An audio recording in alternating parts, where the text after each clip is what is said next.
I was saying, one of the rotations is the student application. This is where the students go to their software and they sit down and they program themselves in, and they're going to work in several zones of work. In this particular slide, the students are selecting their segment or story. There are 25 of them that they can choose from. So there's a high interest level. They can look through and decide with a preview, is this pretty interesting or not? So then they decide, maybe I'm going to move on and read something else. One reminder I have for everybody is everyone has to participate in the segment that has to do with mindset. Earlier on we talked about mindset, whether we have a growth mindset or a fixed mindset. We want the students to all be able to understand what that's all about and how that makes a difference in their learning. So they get to, after they do the mindset segment, they get to choose from any of the 25 segments. So here is a screenshot of the zones that the students will participate in. The first one being the Explore zone, then the reading, the language, fluency, writing, and success zones.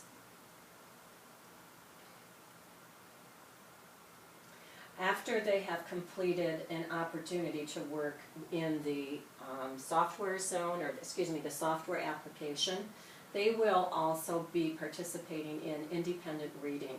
And here is where they are able to select books that they like and that are near their Lexile level. We want students to be reading so that they are using the skills we have taught them so they become more proficient readers. And there are many ways of being able to select our books and different kinds of readings. We have e-reads, we have e-books, we have hard copy books. And also, if our districts decide, they do provide access to students being able to read books anywhere. That means they can read them from home. But that's something that we can discuss with your administration to decide if you have that feature or not.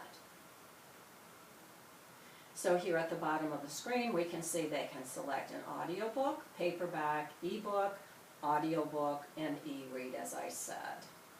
Okay. We don't need that one in there, excuse me. And then at the after they take a test, or excuse me, after they read a book, they will complete a test over their book. And this gives us an idea of whether or not they have understood what they've read. And backtracking a little bit about the reading rotation, students don't just read at the rotation. We hold them accountable for what they're reading. And right within their software application, they will be able to click on quick writes, graphic organizers, things that will help them understand their reading or guide their reading and better prepare them to take the tests. Also, here are just some tips in terms of reading. Whenever our students are working in the reading rotation, they are working pretty independently. So it is important that we provide some procedures and routines for our students to follow. And this is something that we will discuss later on as well. Because getting you set to be successful with Read 180 Universal is basically, in addition to a lot of things, understanding the data, understanding the real book, and so on, but it's basically setting up some good procedures so that your classroom can run smoothly. Okay, we're going to stop right there.